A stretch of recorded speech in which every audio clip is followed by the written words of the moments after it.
I, MBT, humbly submit a toast to Konami for their fantastic deck build pack.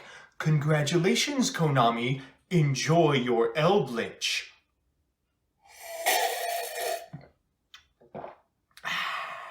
Hey everybody, Joseph Rothschild here, aka MBT, back again with another episode of 10-Minute Testing. Deck Build Pack Secret Slayers is coming soon, and unlike, well, any deck build pack released in recent memory, it actually looks like it's going to contain some playable archetypes. We had a smattering of success with Adamascia, now it's time to examine Eldlich. So here's the list, and wow, I can't remember the last time I played trap monsters that weren't named Paleozoic.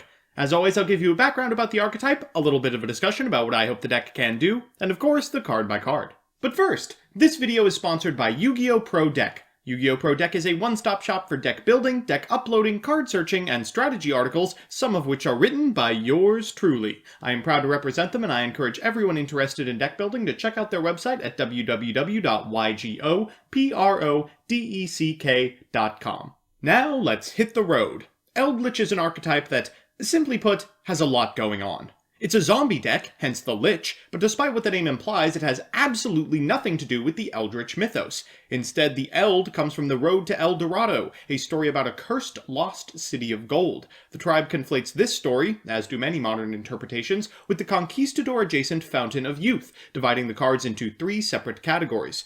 Firstly, the Eldlich itself is a one-card archetype consisting of our giant golden boy. Secondly, the Eldlixir cards summon a zombie from various locations, depicting those foolish enough to drink from the fountain. Finally, the Golden Land traps, depictions of the curious creatures now cursed to protect the Eldland.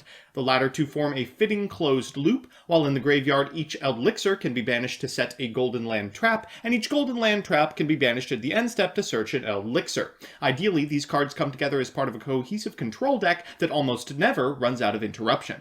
Because there's only been one wave of support, however, we're playing some supplemental engines that I bet will break your budget. This should come as no surprise, but like all zombie decks built in a post-Baler universe, we're dipping into the Doom King's card pool. I'm keeping things svelte, foregoing Unizombie and Solitaire for Gozuki, 1 Gub 2, and Balerdaddy alongside a 4-card Zombie World package. Next, we're on everybody's favorite DM support and Lunalite Refugee, Magician's Souls alongside a one-of Apprentice Illusion Magician. Ideally, we'll be able to spend our first turn foregoing the Golden Land in favor of Baler setups, only for our sent spells to float into repeatable disruption for the remainder of the game regardless. So with that, let's get into the card by card.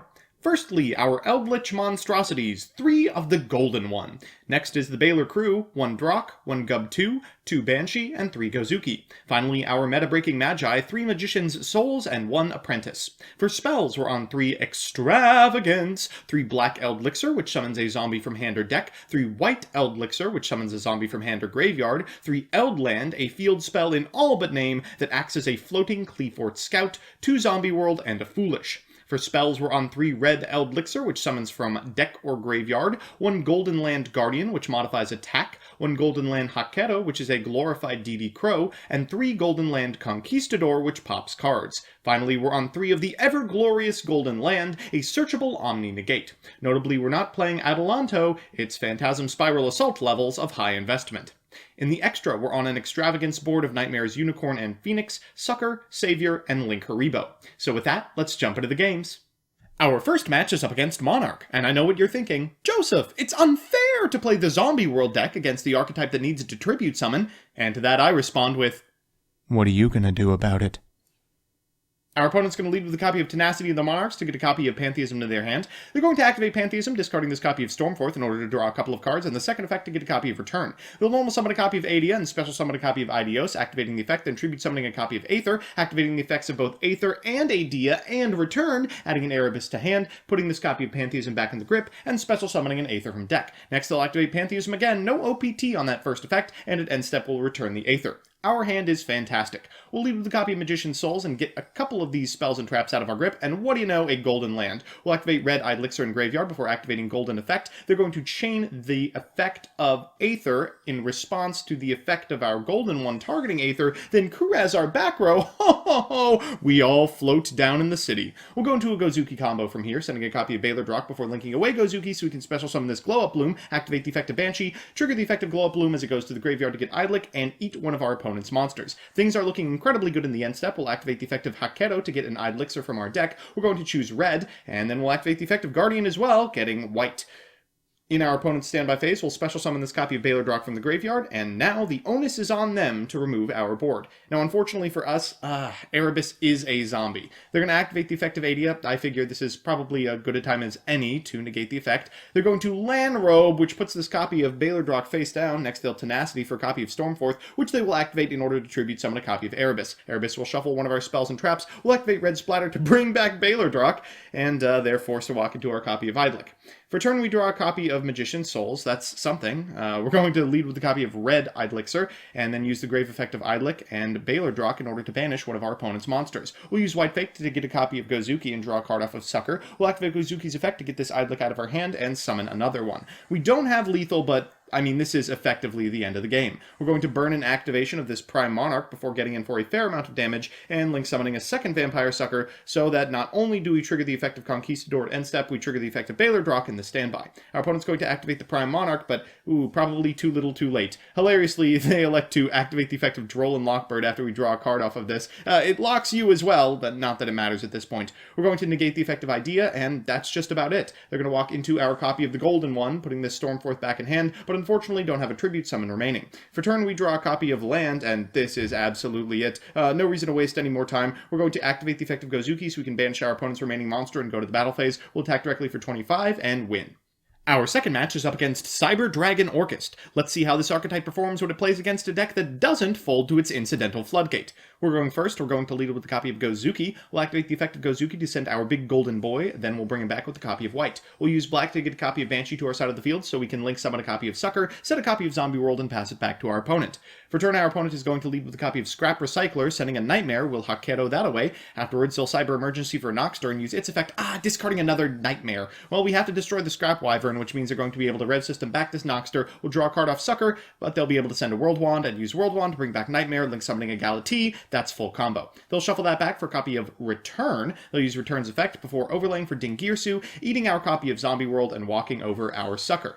Okay, we still should be able to do this, and this Magician Souls off the top is right on time. We'll use its effect. Next, we're going to use the Grave effect of White in order to get the Counter Trap, and the Grave effect of Black for a copy of Conquistador. We'll activate Souls, destroying our two Trap monsters to draw a couple of cards, and then an end step floating. We'll pass it back to our opponent, but with a full back row, we should have no problem dispatching with their plays. They're going to lead with Core. We're going to activate Red to get a copy of Balerdaddy from our deck.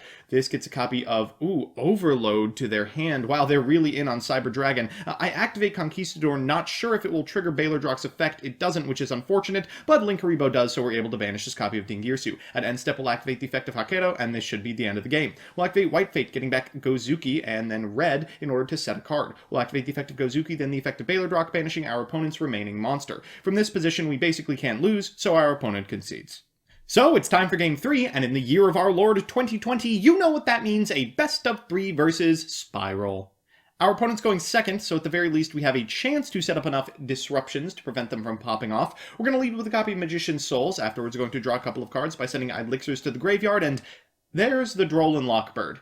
Okay, well, I guess we'll set 3 and pass. Unfortunately, these trap monsters don't do anything if we don't have the golden boy on our side of the field, so we are a sitting duck. Our best hope here is that our opponent outplays themselves. They're going to normal summon a copy of Quick Fix to get a copy of Big Red, and Magician Souls away this copy of Rescue. That's full combo. They're going to Master Plan for a copy of Assault, go into Double Helix, activate Quick Fix's effect, discarding Assault, get a copy of Drone to hand, then activate Assault to special summon the drone, activate the drone, and call the Double Helix correctly. This is going to get a Master Plan from deck, which they will then activate to get a copy of, you guessed it, Rescue. They're going to discard that Rescue to tuck back this copy of Resort, so they can then resolve the effect of Master Plan, which has not yet resolved. They're going to activate Resort again, then use the effect of Recital Starling to increase the attack of Appaloosa, and add a copy of Didi Crow to hand. They're going to Super Agent correctly, and there's one of our trap cards destroyed. Next, they'll rescue back this copy of Double Helix, and special summon this copy of Quick Fix, adding a copy of Utility Wire to hand. That's hopeful. I don't think there's going to be another turn, before going into Trigate and Nightmare Phoenix, bringing back Double Helix and banishing our remaining monster. They'll go into Sleeper, equip it with Last Resort, and destroy our 2 sitting traps, and then get attacking. They'll get in for 19,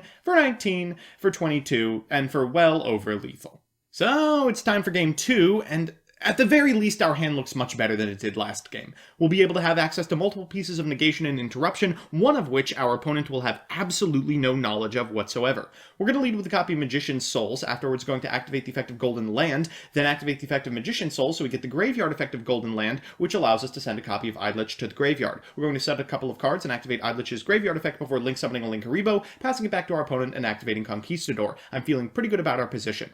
They're going to lead with a copy of Magician's Souls, sending a Master Plan to graveyard. They'll Big Red back the Master Plan, but we have just the Hakero for that one. Alright, let's banish that sucker, and they'll normal summon a Quick Fix. They will send 2 spells from their hand to the graveyard with Souls before activating Upstart and Foolish Burial. And they blind call a Super Agent. I'm forced to activate Everglorious Golden Land. They knew that it was there, though, so it's not that big of a deal. They'll go for Double Helix, but we have a way to shuffle our deck. We're going to activate Red Elixir. They called Spell, and they get it anyway.